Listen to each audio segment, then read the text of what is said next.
Hello guys, welcome to Hidden Timelines. Tonight we step into Brussels, the beating heart of an empire that stretched from the misty lowlands of Flanders to the sunburnt plains of Castile, from the silver veins of Peru to the forests of Central Europe.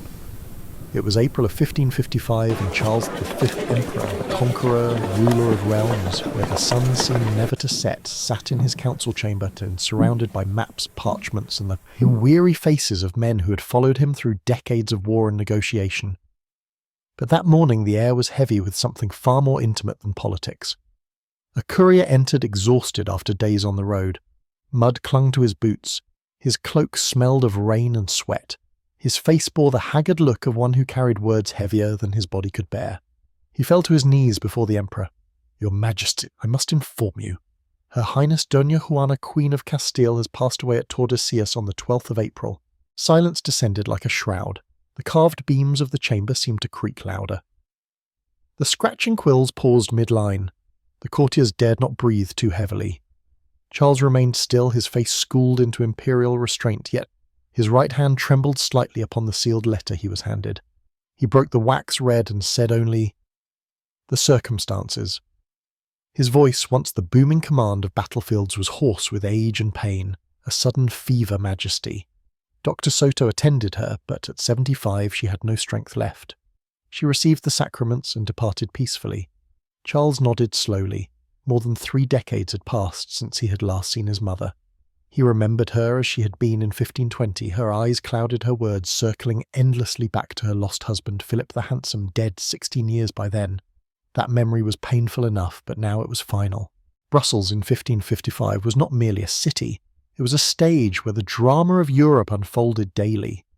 Diplomats from Venice, envoys from the Empire's Spanish grandees, and Flemish nobles all crisscrossed its halls. The air was thick with the scent of ink candle smoke and ambition.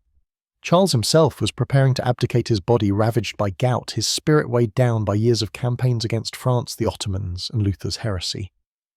The man who had once been the armoured colossus of Pavia now struggled even to rise from his chair without help. His hands were swollen, the joints twisted with pain. The great imperial crown he had worn at Aachen now felt heavier than the steel helmets of war, and yet in that moment the burdens of empire were eclipsed by something simpler, or the sting of being a son. His mother Juana had outlived nearly everyone who once doubted her. She had been confined in Tordesillas since 1509, longer a prisoner than a queen, her name reduced to a whisper in genealogies. For Charles, her death was not merely a family matter. It was the closing of a wound that had been festering for half a century, a wound that was also the foundation of his crown. The councillors shifted uneasily, unsure how to respond. Was this an occasion for mourning, or for quiet relief that the shadow of Juana Loca had finally lifted? Charles let them wait. He stared at the letter his mind caught between memory and calculation. His fingers, twisted by gout, traced the ink, almost as if by touching the words he could bridge the decades of absence. Finally he spoke. "I will go to Spain. I will accompany my mother on her last journey." A murmur rippled through the chamber. Quijada, his loyal mayordomo, stepped forward, concern etched on his face. "Majesty, your health, such a voyage would be perilous in this season. The roads are cruel to a man in your condition. Do not contest my order, Quijada." Charles cut him off, his voice steady though his body was not. "I have begun to cede my realms to Philip. Soon I will cease to be emperor. But before I do, I must fulfill this last duty of a son." That night, alone in his chamber, Charles set the letter beside a portrait he always carried of his mother. In her youth, Juana, radiant, intelligent, her gaze alive before melancholy and confinement clouded it. Next to it lay his collection of letters from the Marquis de Denia, her custodian and jailer. He whispered into the stillness, "I did what was necessary, mother. For the empire, for Spain, but the crown demanded too much of us both." In the flickering candlelight, the emperor's face seemed suddenly older, his shoulders bent not by the weight of crowns but by remorse. He had silenced that guilt for years beneath battles and treaties. Yet tonight, with her death, it pressed down like never before. Thus began the last chapter of a story that was both deeply personal and relentlessly political. For Charles V, the death of Juana of Castile was not merely the passing of a mother, it was the collapse of a wall he had built inside himself. He had ruled the greatest empire of his age, but at its foundation lay the silent figure of a woman locked away, her madness convenient, her solitude enforced. And now, with her gone, the Emperor was forced to face the shadows of his own making. Before we continue, leave a like and subscribe, only if it truly feels natural. And now softly tell me, where are you listening from? The morning after receiving the news, Brussels awoke under a pale grey sky. The damp streets of the city bustled with merchants and artisans, but within the royal palace the mood was hushed, uncertain. Courtiers whispered in corridors, unsure how to approach an emperor who had just lost a mother he had barely seen in 3 decades. For most, Queen Juana had been a distant, ghostly figure, a name kept alive by rumour rather than presence. But for Charles, her death struck with an intimacy no protocol could mask. He summoned his council, his swollen hands gripping the arms of the chair as he was carried into the chamber. Every movement betrayed the torment of gout, his joints inflamed, his body stiff, his breath heavy. Yet his voice, though weakened by age, carried the same authority that had once silenced entire diets of the empire. "I will go to Spain," he declared, his eyes sweeping across the circle of nobles and advisers. "I will accompany my mother on her final journey to Granada." A murmur of alarm spread among the councillors. The Bishop of Arras leaned forward, speaking in cautious tones. "Majesty, the journey is long, the pass is treacherous, and your health—" He hesitated, as if fearing the Emperor's wrath. "Your health may not endure such exertion." Charles's gaze hardened. "Do you, Baron?" "Imagine I fear discomfort? Have I not crossed the Alps in snow? Slept on the ground during campaigns against the French, fought the Turk by sea and land. Shall I now, at the end of my reign, cower at the thought of a road to Castile? Luis de Quijada, ever loyal yet practical, stepped forward. His voice carried the warmth of devotion, but also the weight of concern. "Majesty, no one doubts your courage, but the physicians have warned of the fevers returning, the swelling in your legs worsening. The Pyrenees are no courtly promenade. Each jolt of the litter will bring agony. We fear for your life." Charles leaned upon his cane, his jaw clenched against the pain. "I am no stranger to suffering, Quijada. Pain has been my companion longer than many of you. But hear me well, if I could endure it in battle for the sake of Christendom, I can endure it now for the sake of my mother. She was Queen of Castile, daughter of Isabella, wife of Philip. Though she lived confined, she remained sovereign. And I," his voice faltered just briefly, "I am her son." The chamber fell silent. Everyone present knew the subtext. Unspoken, Juana had been locked away for nearly half a century. Her name used to legitimize Charles's own rule. To see him now claim her as sovereign as mother was not only an act of filial piety, but also of late uncomfortable acknowledgement. Dynastic honour was not a trivial matter in the House of Habsburg. Theirs was a dynasty that built power not merely on armies and treaties, but on bloodlines, marriages, and the careful staging of family loyalty. For Charles to accompany Juana's body was more than a son's duty.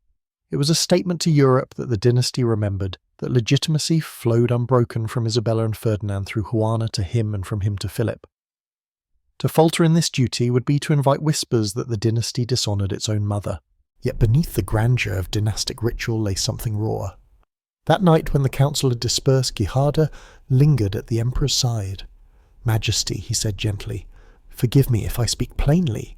You have spent your life serving empire above all else, but this road you choose now, is it truly for the honour of the dynasty, or for the quiet voice of a son who never had the chance to say farewell?" Charles closed his eyes. For a moment he allowed himself to sag into the chair, his breath ragged. "Perhaps both," he whispered. "I owe her what I denied in life, to see her, to walk beside her coffin, to give her the honours of a queen, and perhaps to give myself a chance at absolution." Quijada bowed his head, understanding. He knew his master carried within him a guilt never voiced aloud, that the empire's stability had been purchased by his mother's imprisonment. If this final journey was to serve as atonement, nothing, not pain, not fever, not the warnings of physicians, would turn Charles from it. And so in that dim chamber in Brussels, among maps of continents and symbols of conquests, the emperor made his most human decision. He would return to Spain not as the mighty sovereign Europe had feared for decades, but as a weary son determined to walk with his mother one last time. That night, long after the council had dispersed and silence settled over the palace, Charles dismissed his attendants and remained alone in his private chamber. The fire had burned low, and the candlelight trembled on the walls like uncertain memories. On a small table beside him lay an object he had carried for years, a portrait of his mother, Juana of Castile, painted when she was still young and unbroken by grief. The image showed a woman of striking features, dark eyes that hinted at both melancholy and intelligence, lips pressed into a quiet firmness, the pale oval face framed by the severe headgear of a princess, raised unto Isabella the Catholic's stern discipline. It was not the face that Europe remembered in whispers of La Loca. It was the face of a queen-in-waiting, the promise of dynastic continuity, the daughter of one monarch and the bride of another. Charles lifted the portrait with stiff, aching hands. He studied it the way one studies both a relic and a wound. He whispered, as if the painted eyes might answer, "You were beautiful, mother, before the world called you mad, before the palace walls swallowed you whole." Juana's image had been replicated in many forms across Europe, each portrait amid a piece of propaganda. In Flanders, she was painted beside Philip the Handsome, her marriage presented as a triumph of alliance between Habsburg and Trastamara. In Spain, miniatures of her as young queen circulated showing solemn piety intended to reassure a kingdom that their ruler was both devout and dignified. But in private, the images Charles kept of her carried a different weight. Not political, but personal, a memory he had rarely been allowed to know in life. Dynasty lived not only in blood, but in image.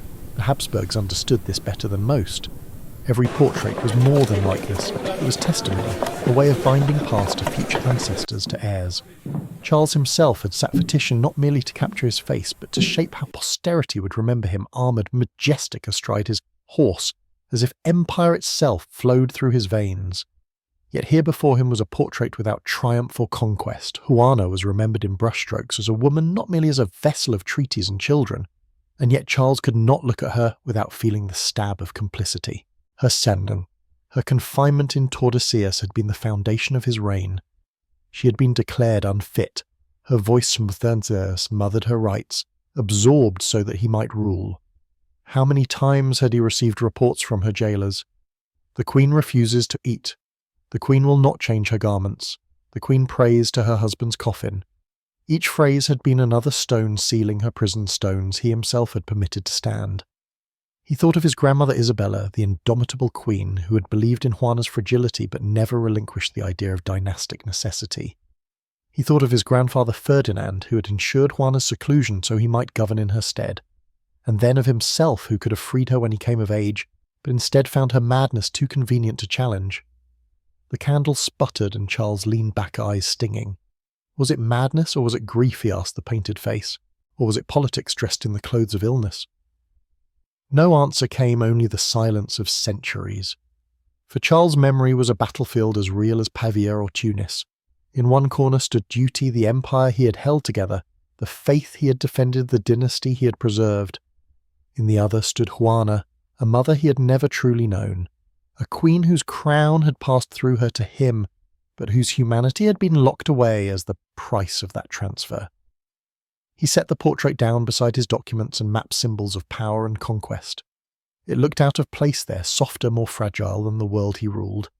Yet it was the truest emblem of his reign.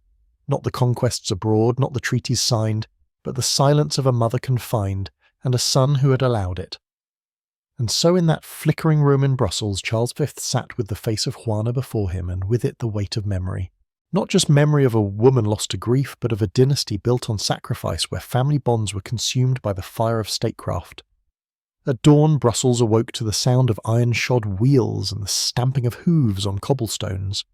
The imperial comitiva prepared to leave the city, a train of carriages, litters, guards, clerics and servants stretching like a small moving court. The spring air was damp and cold, mist clung to the rooftops and the canals shimmered under a pale sun. Merchants and townsfolk gathered to watch, whispering that the emperor himself, old and infirm, was setting out on a journey that might well kill him before he ever reached Castile. Charles was carried into his litter, specially designed with cushions and supports to ease the torment of gout. Even so, each jolt sent waves of fire through his swollen joints. His legs were bandaged thickly, his hands so inflamed he could scarcely close them. Once this man had mounted horses in full armour and led charges into the smoke of battle. Now even the simple act of being carried was agony. Yet he bore it without complaint. His jaw clenched, his eyes fixed on the horizon. The procession wound its way south through the Low Countries. The landscape stretched wide and flat, a quilt of green fields cut by dykes and rivers, villages, huddled under the spires of Gothic churches. Farmers paused in their work to bow as the imperial convoy passed, Though Charles knew many of these lands had cursed his heavy taxation, his endless wars.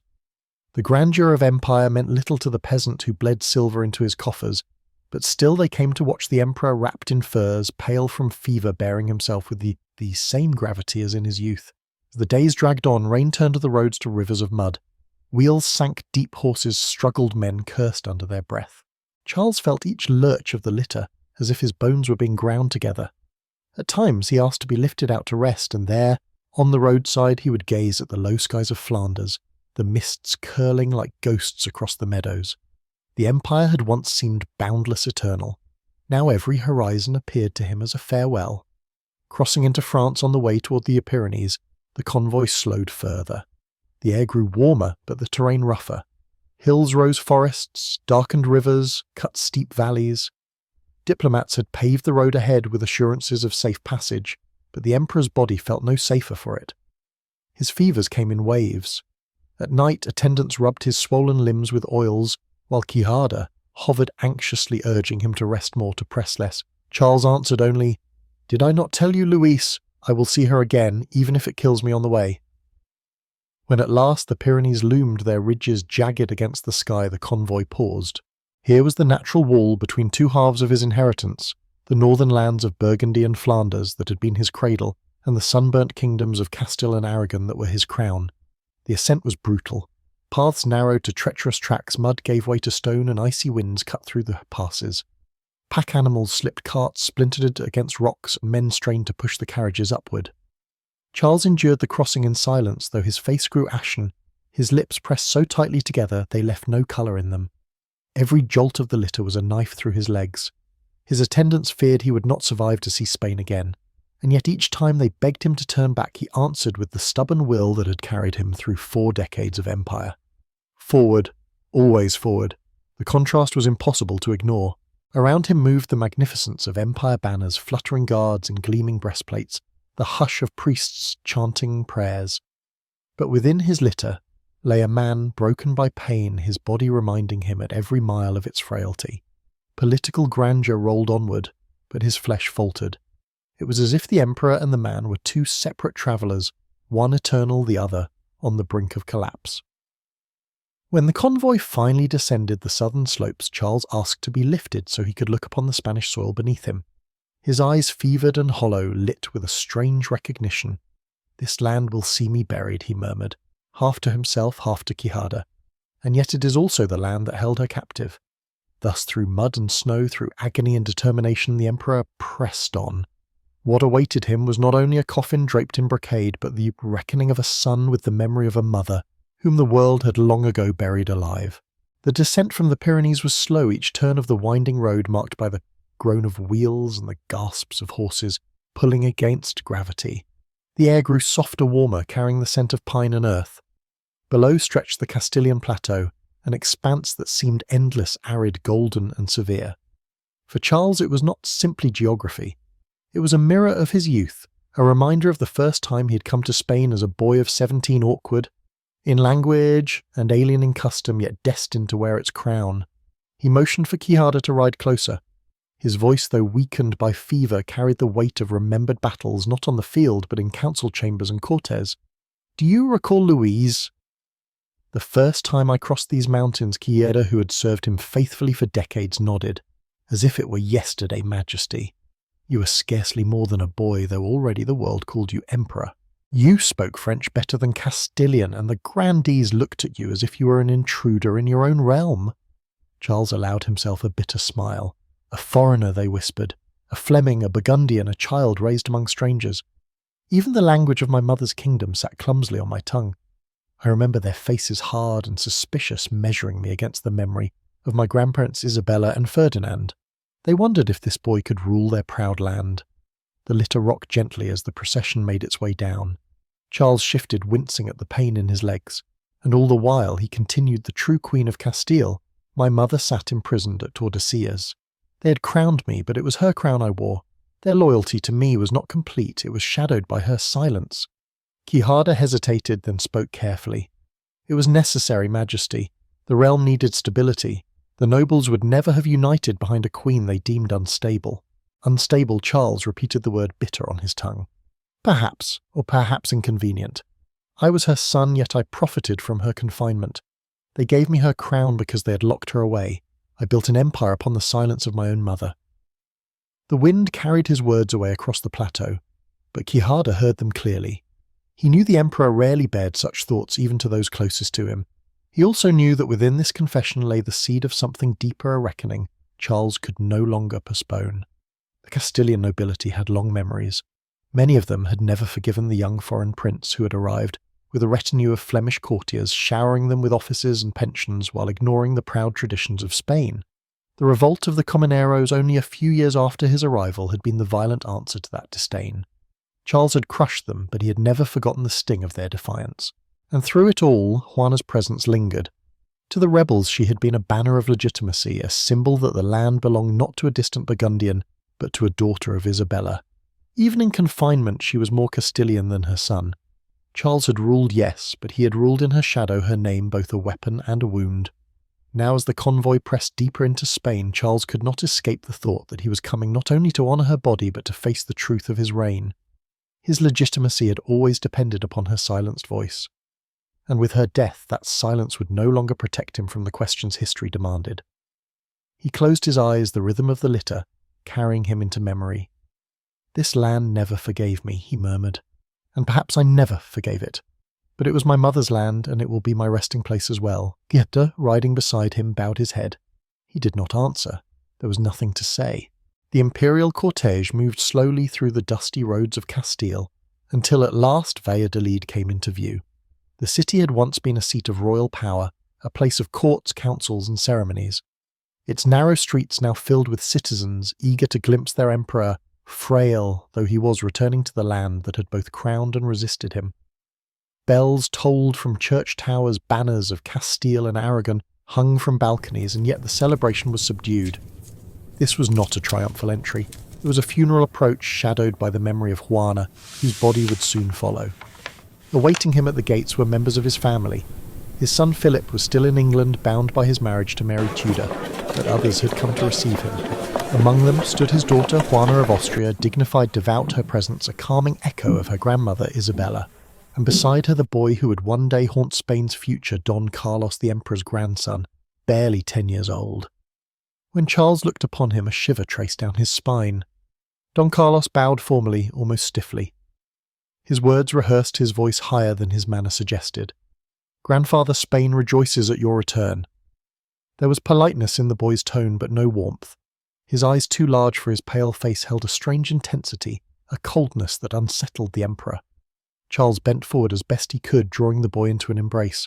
The child's body was rigid, his arms barely lifting in return. "I have come to honour your great-grandmother," Charles said softly, hoping to stir some sense of reverence. "She was queen before me. You will understand in time the importance of those who came before." Yet even as he spoke, he recognised something familiar, something troubling. There was a hardness in the boy's gaze, a glassy quality he had seen before in portraits of Habsburg ancestors. It was the look of bloodlines strained too tightly, of generations interwoven until the edges blurred. Juana of Austria, ever perceptive, moved closer, her hand on her nephew's shoulder. "He is young, father," she murmured. "The burdens of our house will come soon enough." Charles nodded, but the unease lingered. Don Carlos was heir to a dynasty that had consumed itself in marriages of convenience, cousin to cousin, uncle to niece. The Habsburg jaw already pronounced jutted sharply in the boy's face. Behind his pale skin flickered a restlessness that no court etiquette could restrain. In the years to come, Don Carlos would be remembered as unstable, violent, tragic, an heir whose impulses threatened the stability of the very empire he was meant to inherit. Some would say he was cursed by blood, others that he was broken by neglect. But in that moment, standing before his grandson for the first time in years, Charles sensed the shadow already taking shape. The emperor forced a smile, placing a hand upon the boy's head, though pain shot through his swollen fingers. "Spain's future rests with you," he whispered. "Guard it well." The words meant as blessing felt to him like an uncertain wager. Later, as he rested within the royal palace of Valladolid, Charles confided to Pueyrredon, to Quixada, "There is something in the boy's eyes, Luis, a coldness, as if the line of our house runs too taut and will one day snap." Quixada bowed, unsure how to answer, for dynasties did not speak of curses, they spoke of destiny. Yet destiny Charles knew could be as cruel as madness, and in Don Carlos he saw both reflected flickering like a candle in a drafty hall. If you're still journeying with me, write the number 1 in the comments, so I know the story still has you. Not long after his arrival in Valladolid, Charles requested an audience with a man who'd been closer to his mother than he had ever been allowed to be, Don Bernardino de Sandoval y Rojas Marquez de Denia. For more than 3 decades, Denia had lived as both guardian and jailer of Juana of Castile. He was her protector from the dangers of the outside world and the barrier that kept her from it. Few men in Spain carried such a contradictory burden. When Denia entered the chamber, age weighed heavily upon him. His back was stooped, his hair silvered, his face lined not only by time but by duty. He bowed deeply before the emperor, his voice thin but steady. "Majesty, I grieve with you." The queen departed this life peacefully fortified by the sacraments her last moments calm. Charles studied him carefully. Here stood the man who had overseen his mother's confinement, reporting on her moods, controlling her visitors, regulating every aspect of her existence. Yet Denia had also provided her daily needs, ensured her health, read to her, soothed her in her darker hours. Which face was true, the loyal servant or the prison warden? "What did she say at the end?" Charles asked, his voice low. Denia hesitated, as if weighing how much truth to offer. She asked if her son would come. "I told her you remembered her always in your prayers." The emperor's eyes closed, and for a moment his jaw tightened. A lie, he murmured, but perhaps a merciful one. Denia inclined his head. "Majesty, sometimes comfort is kinder than truth." The conversation lingered on her last years. Denia described how Juana's rages had softened with age, how the storms of grief and refusal gave way to long silences, to hours spent in prayer, or staring at a single image of Philip the Handsome. She no longer resisted food as violently nor screamed at the chapel bells. Time, he suggested, had quieted her, though never freed her. Charles listened, in silence, his hands clasped over his cane. The words painted a portrait of a woman who was not mad in the grotesque sense the chronicles had spread across Europe, but broken by solitude and loss. Was Denia, her caretaker, sparing her the chaos of the outside world? Or was he complicit in the greatest injustice of her age, the silencing of a queen for the sake of dynastic convenience? This was the cruel ambiguity of custodianship in the age of dynasties. Those appointed to guard such figures became both necessary and damning. Without Denia, Juana might have suffered neglect or violence. With him, she endured a subtler violence, the denial of her freedom, the shaping of her narrative into one of madness that justified the keys turning in the locks each night. At last Charles spoke. "You served her faithfully, Marquez. And yet I wonder, did you ever serve her as Queen Denia's eyes flickered?" "Majesty, I served her as I was commanded. By your grandfather, Ferdinand. By you." The emperor leaned back, his body racked with pain, but his gaze sharp as ever. He could not deny it. The jailer had only followed orders, while he, the son, had permitted those orders to stand. When Denia was dismissed, Charles remained alone in thought. The keeper of the queen had revealed more than he intended. For in his words, Charles heard not only the story of Juana's last days, but the echo of his own complicity. The chains that bound his mother had been forged by kings, but he had allowed them to rust in place until her final breath. Days later, the imperial procession wound its way toward the banks of the Duero. There, rising against the horizon, stood the fortress palace of Tordesillas. To strangers it might have seemed an unremarkable Castilian stronghold, thick walls, narrow towers, the reddish stone of the plateau. But to Charles, every stone of it carried the weight of 46 years of silence. This was the world that had consumed his mother's life, the place where she had aged, from a grieving widow of 28 into an old woman of 75, always watched, always doubted, always confined. The gates creaked open as the emperor's litter approached. The governor of the palace bowed deeply, his voice echoing against the courtyard stones. "Majesty, it is an honour, though a sorrowful one, to receive you." Charles, leaning heavily on his cane, refused to be carried further. With effort that made his face pale, he stepped down, determined to walk into the fortress on his own feet. Each shuffle forward was agony, but he would not appear weak at the threshold of his mother's prison. Inside, the air was cool, heavy, almost damp, though spring sun shone outside. The thick walls muffled sound. Footsteps echoed in corridors where windows were few and narrow. The architecture was not merely defensive, it was isolating a design that kept the world at bay. For nearly half a century, Juana had lived in this half-light, the sun reduced to thin slits of gold upon stone floors. Charles passed through hallways where guards once stood, where servants carried trays of food she sometimes refused. He noticed how the walls seemed stained with silence, as though they had absorbed years of prayers, laments, and unanswered demands. He thought of the rumours he had received over the years, that she would sometimes wander these halls at night whispering to herself, that she would kneel for hours in the chapel refusing to rise, that she would speak to Philip's coffin as if he still breathed. At last they reached the chambers where Juana had spent most of her life. The door was thick oak reinforced with iron. It opened with a groan into a room more austere than Charles had imagined. A bed with a canopy, a small crucifix on the wall, a worn prie-dieu for prayer, a desk cluttered with old devotional books. The furniture was functional, almost monastic. But there was something more haunting a portrait of Philip the Handsome beside the bed, its colours faded but still vivid enough to reveal the beauty that had once enchanted Juana and condemned her. Charles dismissed his attendants and entered alone. He ran his hand across the table, touched the threadbare fabric of the chair, stood before the portrait of the man who had been both his father and the ghost of his mother's undoing. Here she had sat day after day, season after season, as Europe turned and empires rose and fell outside these walls. The emperor felt the air press in on him, the suffocating narrowness of a life reduced to four walls.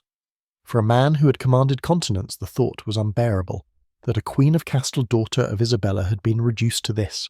And worse, he, Charles, had let it stand. He closed his eyes, hearing only the drip of water somewhere in the stone and the whisper of his own breath. The fortress was not merely a place of confinement, it was a monument to dynastic cruelty, a reminder that power can build prisons more enduring than iron. Juana had lived and died within these stones. Her voice muted her crown, worn only in name.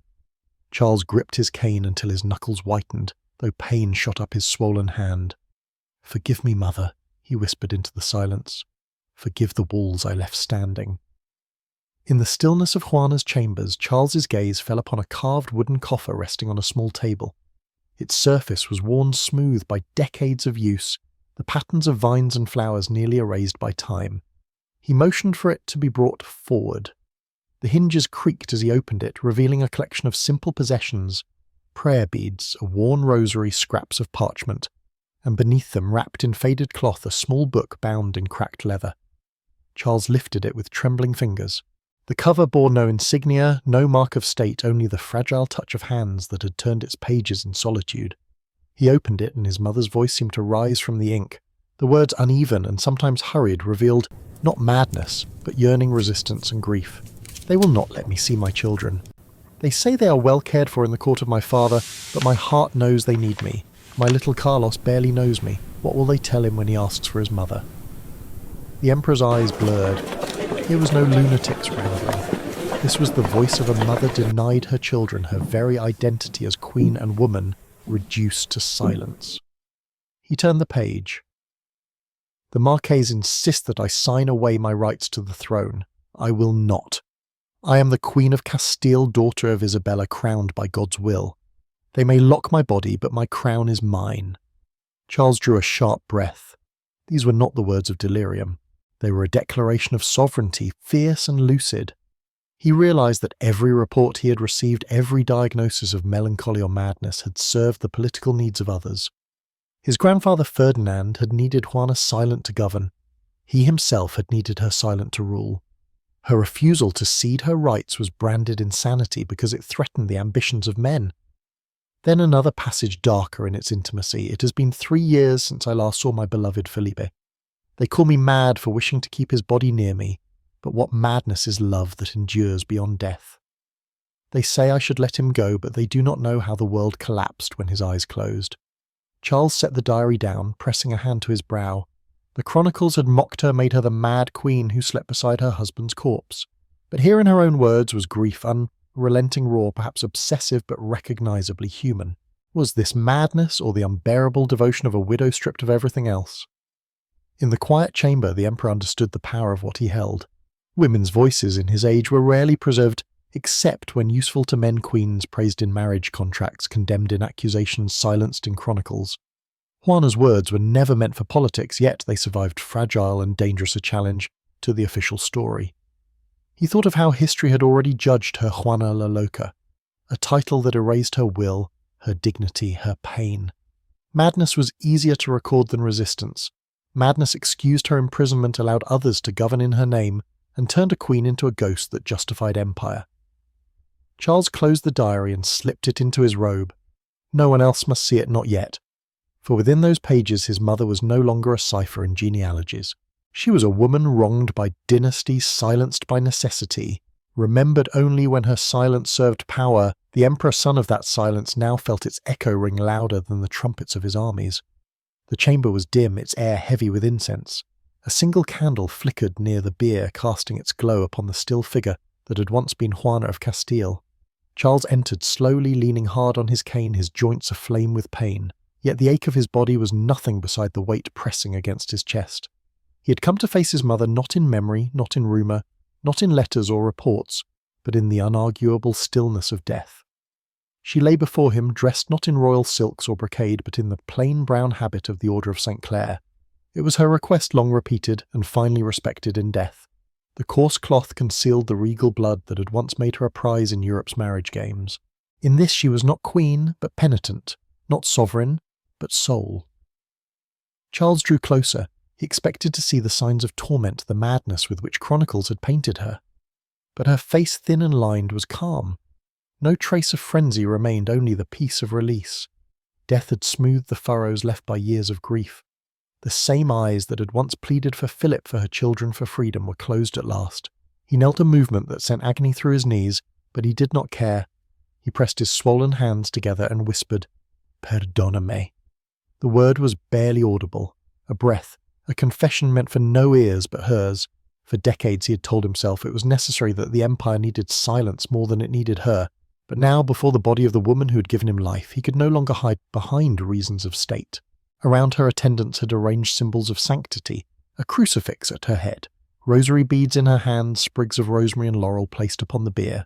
These were rituals deeply rooted in medieval Spain, where death was a passage carefully staged, a theatre of both faith and memory.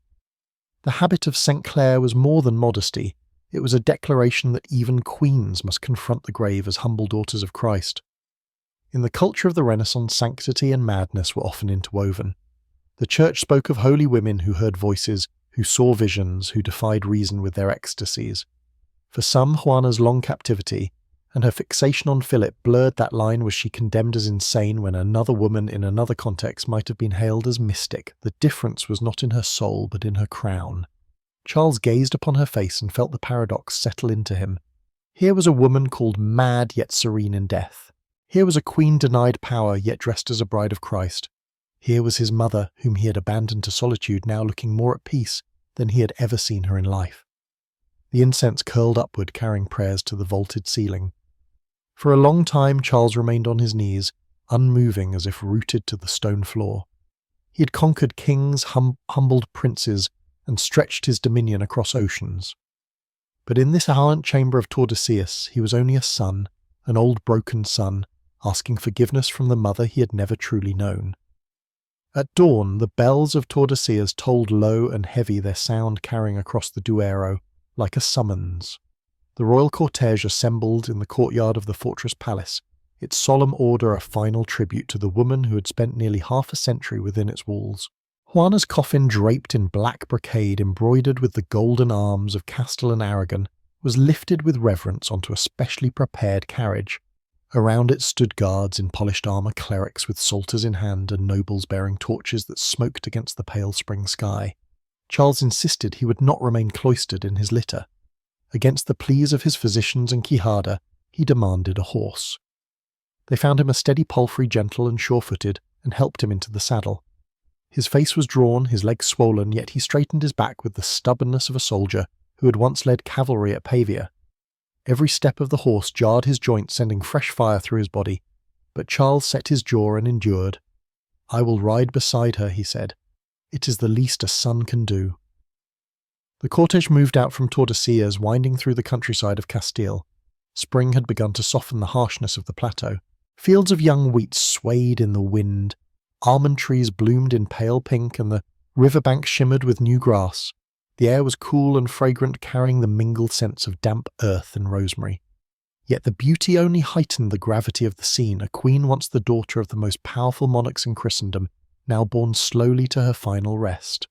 Villagers lined the roads, bowing or crossing themselves as the procession passed. Many had never seen their queen, only heard of her strange fate within the fortress.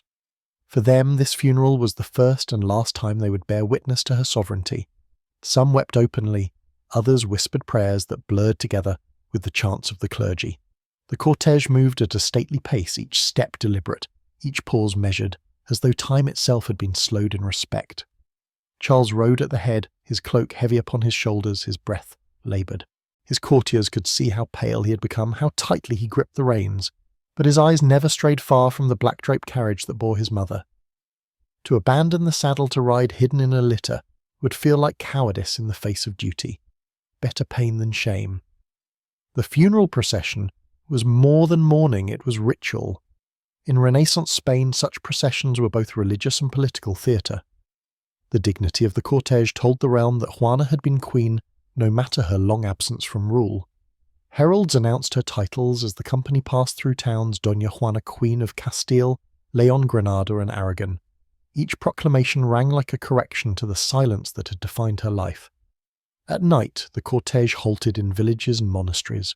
Candles lit the courtyards, monks intoned prayers, and the coffin was carried into the chapels draped with black cloth.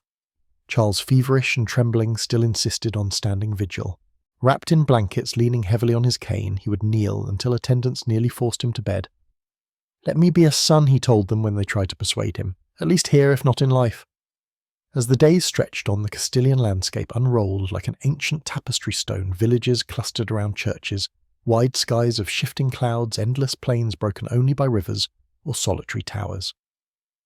To the emperor, each league southward felt both a burden and a release. He was escorting not just his mother's remains, but the memory of her reign, her confinement and the uneasy inheritance that had bound them both. Thus, under the vast sky of Castile, the cortege advanced step by solemn step, a kingdom watching, as the silent queen was carried to the place where at last her silence would end. The cortege pressed on through the heart of Castile, its rhythm steady like the tolling of a bell stretched across miles of road. By day, the black-draped carriage rolled past wheat fields and windswept plains. By night it rested in monasteries or town squares transformed into chapels of mourning, and everywhere they stopped Charles summoned those who had once served his mother, old nurses, former guards, women who had sewn her garments or cooked her bread. He wished to hear their voices, voices that had never appeared in the polished reports of councillors or the official annals of the court. One evening in Medina del Campo they brought before him a frail woman with hands gnarled like roots. She had been a nurse in Juana's household decades earlier. Bowing low, she whispered, "Majesty, your mother was no madwoman. She grieved, yes, and sometimes she shut herself in silence for days. But she spoke with clarity when she chose. She prayed, she asked for her children, she sang to herself old songs of her youth. That is not madness, that is a broken heart." Charles listened, his swollen fingers pressed against his lips. In her words he heard not diagnosis but testimony, intimate, human, unfiltered by the machinery of power. Another time in the town of Arevalo, a former guard was summoned, now an old man with clouded eyes. "Majesty," he said haltingly, "I stood watch outside her chamber doors for 10 years. Sometimes she screamed, it is true, she would not eat, would not let the maids approach. But other nights I heard her speak in calm voices, as if Philip were alive beside her. She was not always lost. She was between worlds." These fragments of memory contrasted sharply with the chronicles Charles had read in Brussels accounts written to justify her imprisonment. Official papers spoke of fits of melancholy, unfitness to reign, delusions unending. But the voices of the people painted another image, a woman oscillating between despair and lucidity, grief and dignity, too inconvenient for politics to tolerate, yet too formidable to erase completely. In Toledo, an aged seamstress brought a scrap of cloth she had once embroidered for the Queen. She recalled how Juana insisted the cross be stitched with crimson, not gold. She said red was the colour of suffering and that Christ bled, not glittered. The emperor held the cloth in his hands, astonished at the quiet precision of his mother's faith, so different from the caricature of derangement. Among the common people, too, Juana's image was divided. Some called her La Loca, repeating the gossip of courtiers, imagining a woman raving over a coffin. But others spoke of her with reverence almost saintly. She was a prisoner like Christ in his passion, murmured a monk who had offered her confession in her final years. She bore injustice silently. To us she was more martyr than mad. Charles felt the clash of these testimonies within himself. He had lived his life believing one version, the political version, convenient, clean. Now he was confronted with living memory unvarnished, impossible to dismiss. Each voice chipped away at the official edifice of her madness, revealing something closer to truth. Not a sovereign unfit, but a sovereign inconvenient. In the candle-lit halls where these witnesses came and went, the emperor's heart grew heavier, for he realized that history was not only written by kings and ministers, it also lingered in the whispers of servants, in the recollections of nurses, in the scraps of cloth and the fragments of songs. And these memories, fragile though they were, carried more humanity than the chronicles ever dared. As the cortege moved south again, Charles carried those voices with him, an invisible choir of testimonies that refused to be silenced, echoing louder than the clatter of wheels upon stone. The cortege reached Toledo beneath skies heavy with spring clouds. The old imperial city, its towers and spires rising from the Tagus like a crown of stone, had long been a crucible of Spanish power. Here Charles had once ruled in triumph, summoning councils dictating decrees. Now he arrived not as a conqueror, but as a son escorting the coffin of his mother. Among those who came to pay respects was a figure whose very life embodied the transformations of their age, Francisco de Borja, Duke of Gandia turned Jesuit.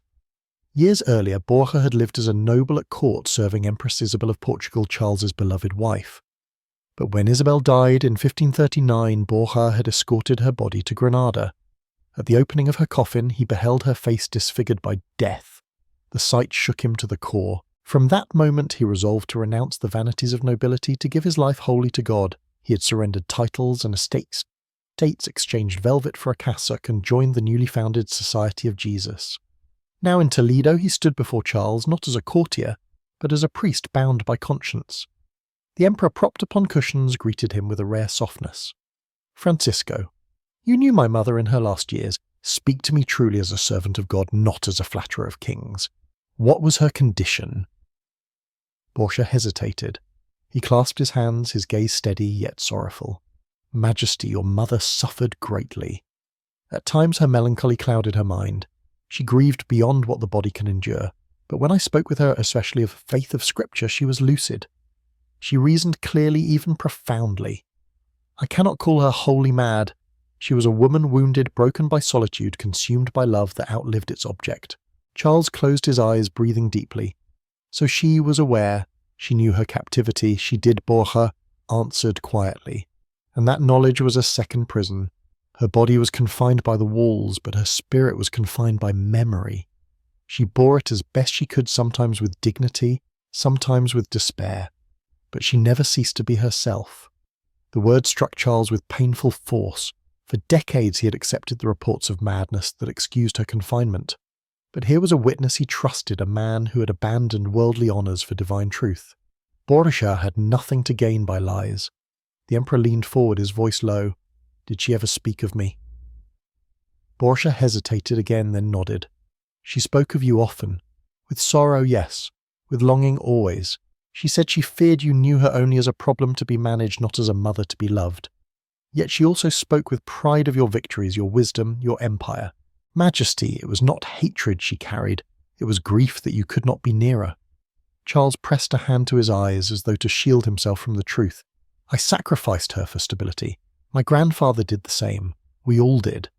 And now I wonder if it was empire we built or only a prison of our own making." Borgia did not answer directly. Instead he said softly, "God weighs hearts, not crowns. You cannot undo the past, Majesty, but you can speak truth at the end of it that may yet redeem both you and her memory. In that moment Charles saw in Borja not only a priest but a mirror. The duke who had renounced greatness for conscience stood before the emperor who had clung to power at the expense of family. Their paths had diverged, yet here they converged in truth, the recognition that power is fragile and that the human soul, even when crushed, speaks more enduringly than empire. That night in Toledo, while the cortege rested and the coffin of Queen Juana lay within the chapel walls, Charles summoned his secretary. Fever racked his body, his joints throbbed, but his mind burned with a restless urgency. Propped against cushions, he ordered ink and parchment to be brought. He would write not with his own swollen hand, but with his voice dictated to the pen of another the words his son must hear. "Begin." He said, his voice hoarse but steady. "To our son, Philip, King of England by marriage, Prince of Spain, Duke of Burgundy." He paused, then lifted his eyes darkened with memory. "And soon Emperor in my place." The secretary bent low, quill scratching. Charles began slowly, as though each word was weighed against his conscience. "My son, I have governed with the iron of necessity. I have invoked the reason of state more times than I can count. It is a sword that cuts swiftly, sparing neither enemy nor kin. But know this, the reason of state is merciless, and without mercy it becomes tyranny." He paused, his breath ragged. Quijada stepped closer, offering him water, but Charles waved it away. No, he must hear it as it is. In the Renaissance courts, raison d'estado had become the language of survival. It was the belief that rulers must act not for personal virtue, but for the preservation of the realm, that even deception, cruelty, and betrayal might be ratified if they secured the crown. Machiavelli's writings had circulated in whispers, and though theologians condemned him, his logic seeped into every council chamber of Europe. Charles himself had wielded it against Protestants, against Turks, against rivals in France, and most painfully against his own mother. He dictated further, "Learn from me, Philip." I silenced the voice of my mother, Doña Juana, not because she was wholly unfit, but because it was convenient. They told me she was mad, and I believed them, or perhaps I chose to believe. For it gave me the right to rule. Yet now I see that the reason of state blinded me to the mercy of a son. The crown I gained was heavy with her tears. The secretary glanced up, shaken by the emperor's candour, but Charles continued without flinching. "Remember this truth, a kingdom cannot be preserved by fear alone. The subjects you govern are not coins nor parchments, but souls, each with dignity. If you wield only the logic of power, you will rule a vast empire but inherit an empty heart. If you temper it with mercy, you will build not only obedience but loyalty." He closed his eyes for a moment, as if summoning strength from the silence of the chamber. Then he added, "Power without compassion consumes itself. It devours, family corrodes, faith leaves even the victor hollow. I know this, for I am hollow now." The scratching of the quill filled the silence as the secretary hurried to capture every syllable. When Charles opened his eyes again, they glistened with both fever and grief. "Seal this letter when I am done," he ordered softly. "Place it among the instructions for my abdication. Let Philip inherit not only my crowns but my regrets. If he forgets them, the empire will forget its soul." The room stilled. The emperor leaned back against his pillows, his breath shallow, his body broken, but his words heavy with the weight of dynasties. For the first time he was not dictating policy or treaties. He was dictating truth, hard, painful, and more enduring than any law. The cortege halted in Cordoba, the ancient city where Roman bridges met Moorish arches, where the mosque cathedral rose in its bewildering blend of faiths. Here, among the murmurs of the Guadalquivir and the shadow of orange groves, Charles received an old man, whose memory stretched back to the first years of Juana's confinement. The physician was frail, his hands trembling as he leaned on a staff, but his mind remained sharp. He bowed deeply before the emperor and said, "Majesty, you summoned me to speak of the queen. I tended to her when I was young, before grey touched my beard, and I have not forgotten what I saw." Charles gestured for him to sit. "Tell me plainly, what was her condition?" The physician drew a long breath. "They told me before I ever entered Tordesillas that I was to confirm a madness beyond remedy. I expected to find a woman lost entirely to delusion. Instead, I found one who suffered from melancholy. Severe, yes, but melancholy, not madness." The emperor leaned forward, his swollen fingers tightening around his cane. "Melancholy? You mean the black bile of the humours?" The doctor nodded. "Yes, Majesty. In our science, the soul and body are ruled by the four humours: blood, phlegm, yellow bile, and black bile. An excess of black bile clouds the mind, sinks the spirit into sorrow and distorts appetite and sleep. I saw this in the Queen, her refusal to eat her long vigils, her obsessions with memory. But it was not a frenzy of madness. It was grief that had curdled into illness. He paused, glancing uneasily at Charles. When I wrote this in my report, I urged that she might yet recover some strength if given care sunlight companionship. I said her melancholy did not strip her of reason, only veiled it. But his voice faltered. My words were set aside. I was never called again. Charles closed his eyes. He could already guess why. Melancholy was treatable temporary. Madness was permanent and politically convenient. A diagnosis of melancholy would have implied that Juana might return to health, might claim her throne again, might unravel the careful balance of power that Ferdinand and later Charles himself had secured.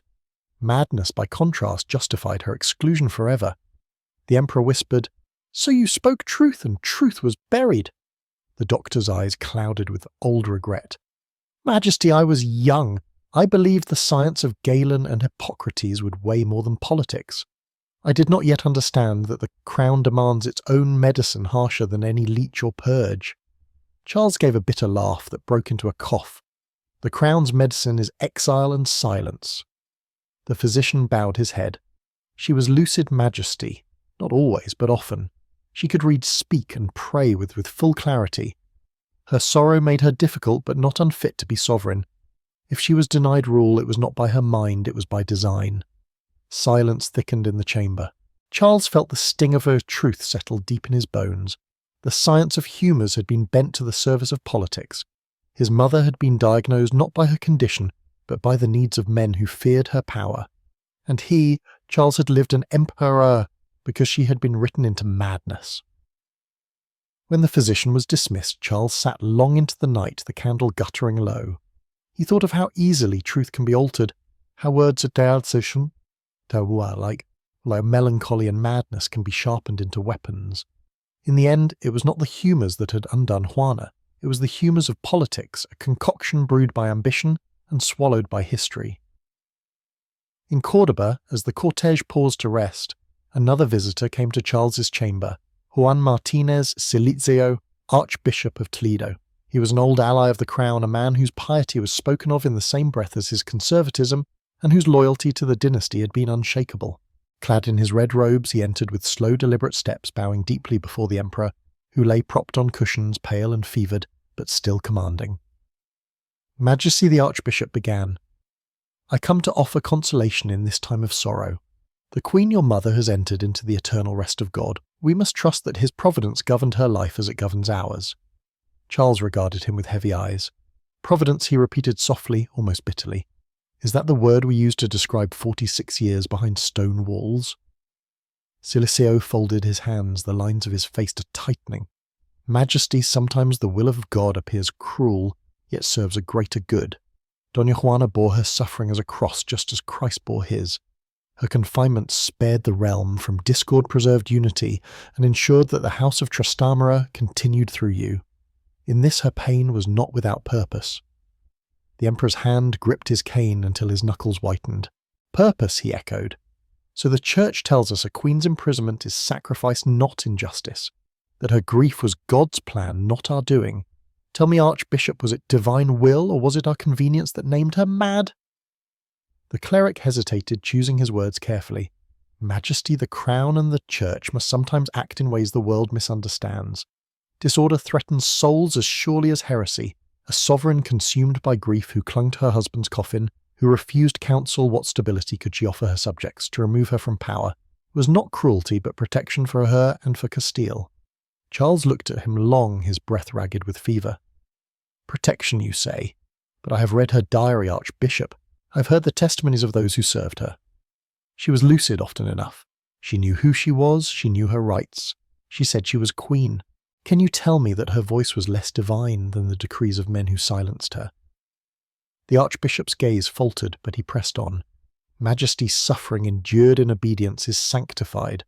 Your mother may not have worn her crown in the world, but perhaps she wears it in heaven more brightly for her patience. This is the mystery of God's justice."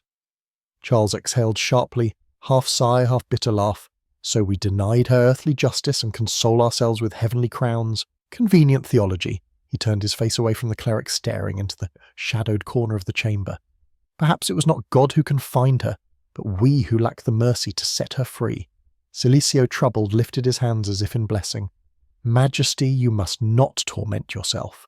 The burdens of kingship demand sacrifices incomprehensible to common men. Even Christ himself was abandoned on the cross by those closest to him. In your reign you have preserved Christendom from the Turk, from heresy, from chaos. God will not judge you as a son, but as an emperor who bore his sword." The emperor turned back to him, his eyes dark and steady. "And what if I would rather be judged as a son than as an emperor? What if I find no peace in victories, only shame in a mother's silence?" The archbishop bowed his head, murmured a prayer and withdrew, leaving behind the faint smell of incense.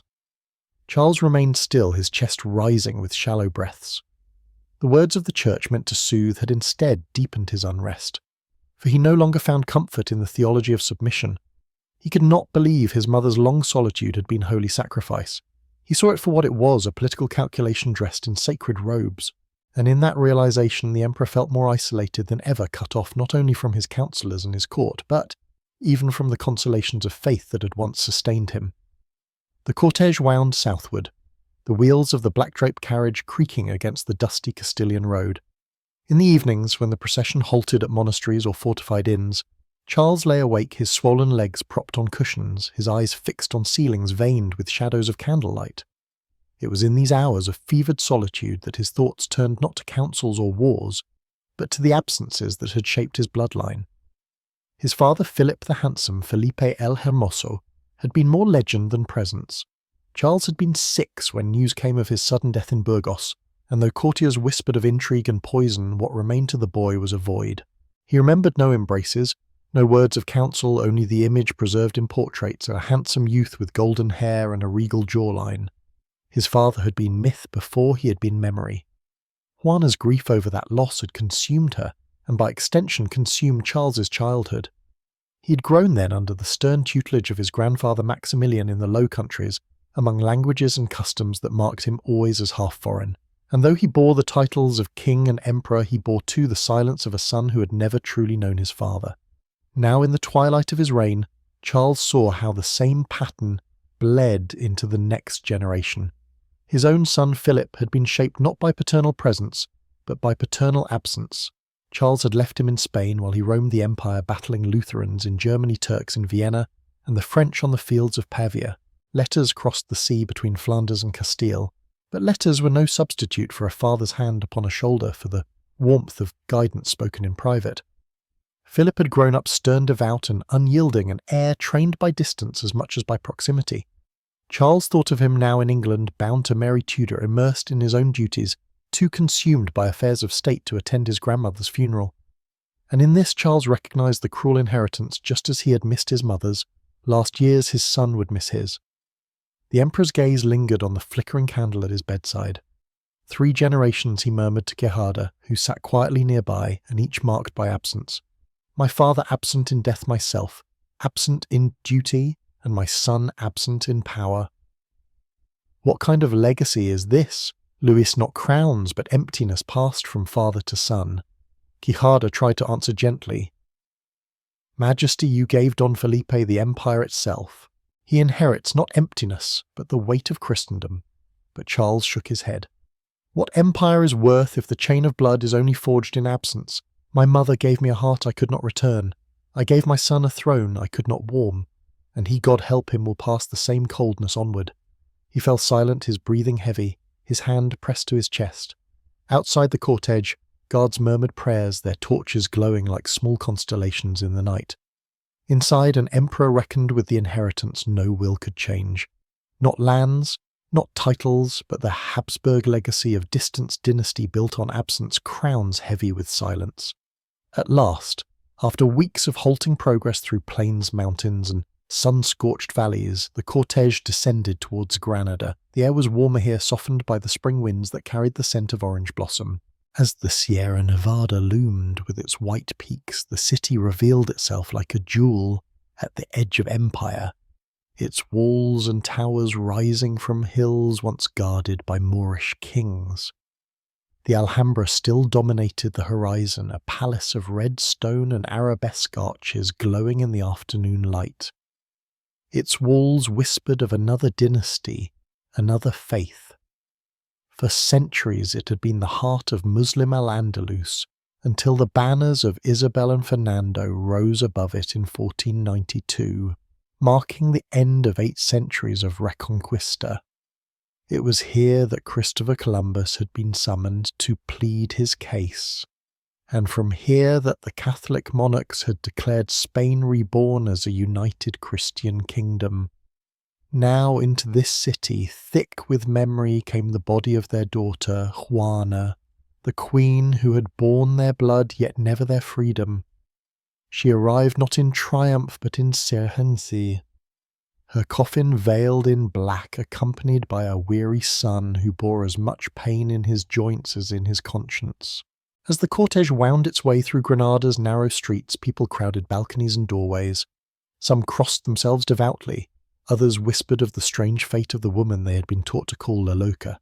To them, Juana's arrival was more than a funeral. It was the return of a daughter to the house her parents had built to the city that symbolized their greatest victory. The destination was the Capilla Real, the royal chapel adjoining the cathedral.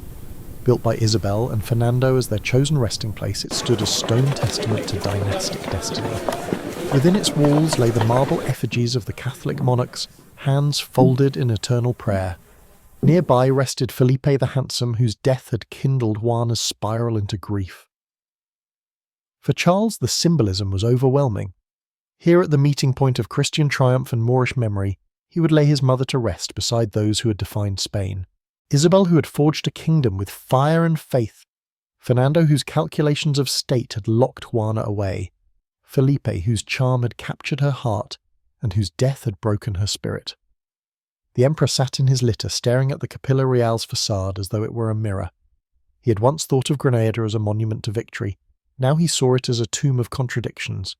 The city of conquest was to become the city of confession, the place where dynastic glory and personal tragedy would lie side by side. Torches flickered as the cortege entered the chapel courtyard.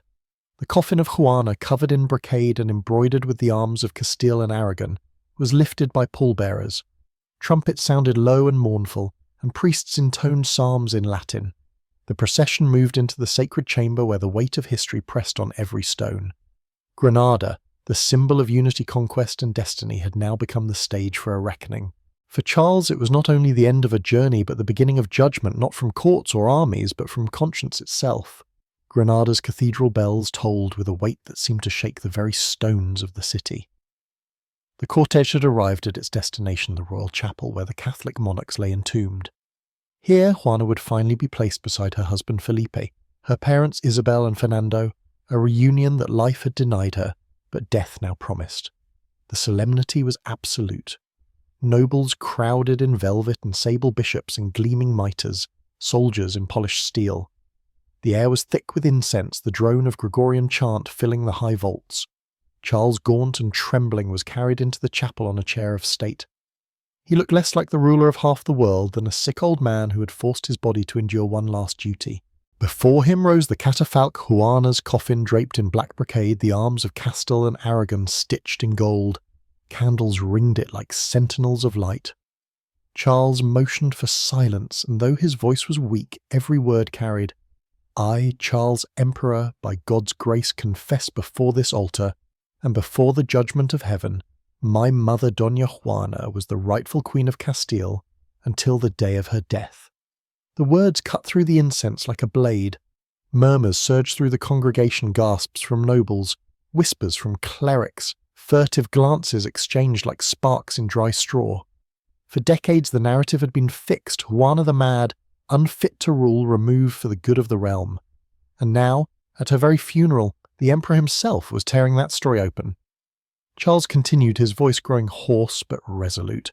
If she did not reign in truth, it was not for lack of right, but because the burdens of state weighed heavier than the bonds of blood.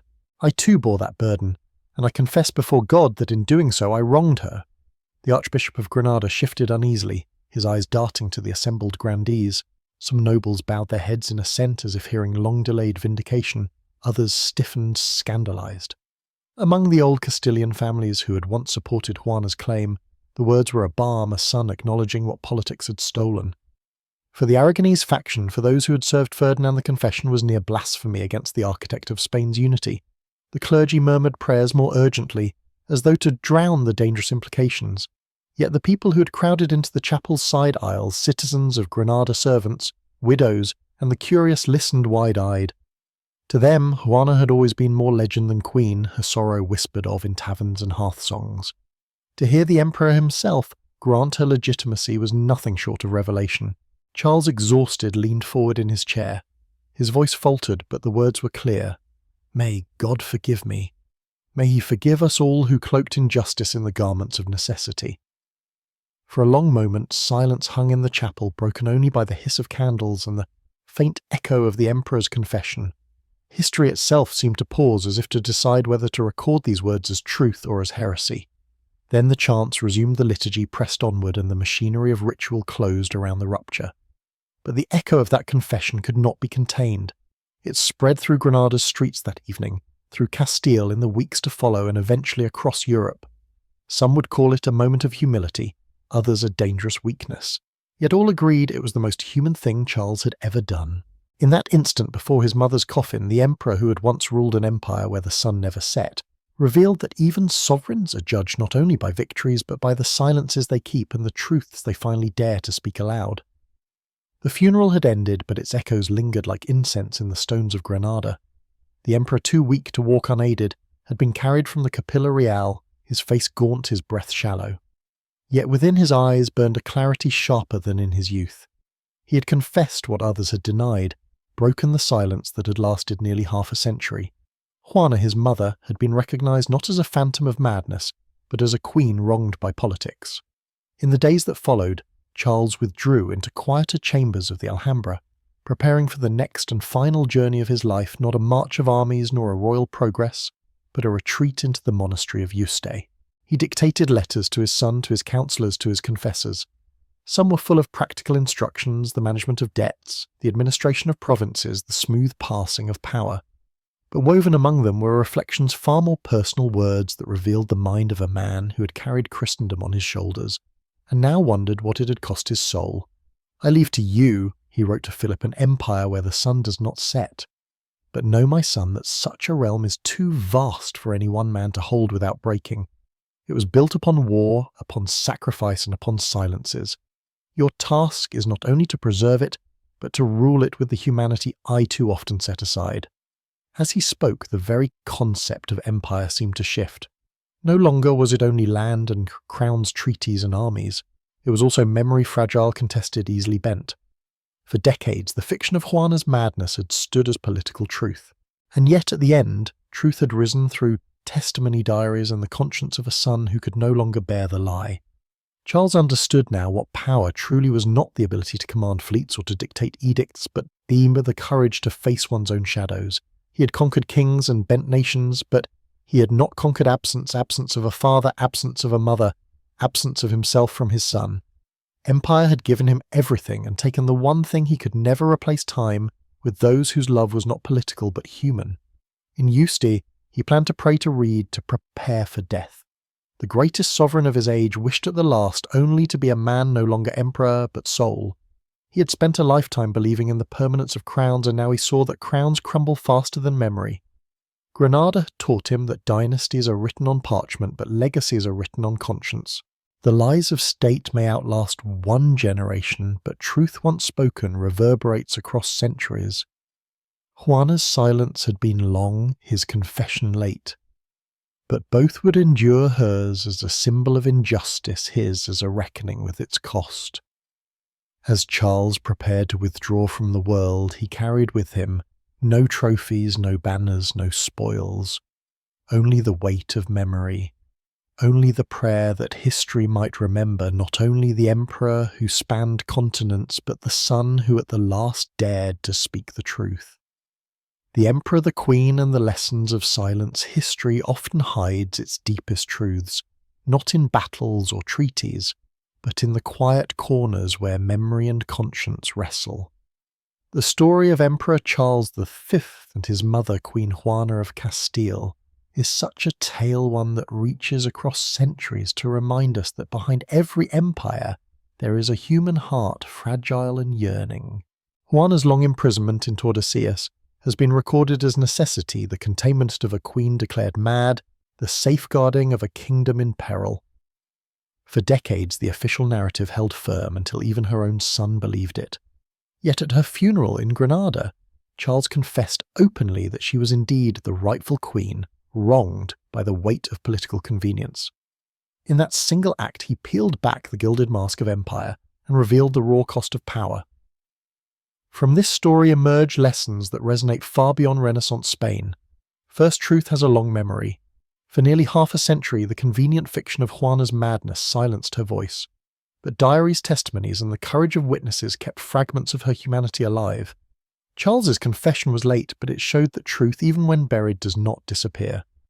In our own lives, we are reminded that honesty about who we are, about what we owe to others, may be delayed, but it is never lost.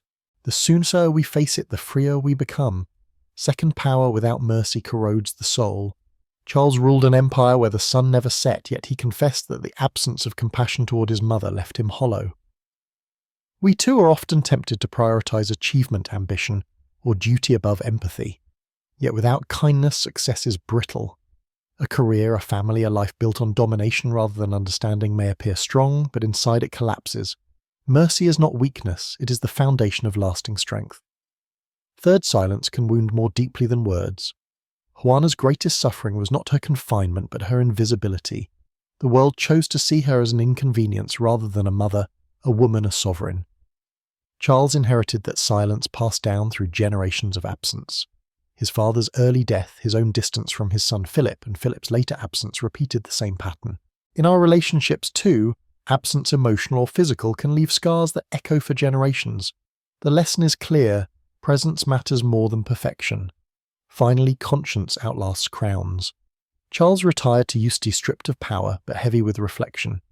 He realized that victories fade, borders shift, and empires crumble. What remains is the measure of how we treated those entrusted to us. Titles and possessions are temporary. The memory of our compassion or lack of it endures. The story of Charles and Juana is not merely about kings and queens. It is about us, our families, our responsibilities, and the choices we make when duty collides with humanity. Power may demand sacrifice, but conscience demands truth, and in the end it is conscience that writes the legacy worth remembering. Thank you so much for keeping me company tonight. Don't forget to subscribe so we can share many more stories together.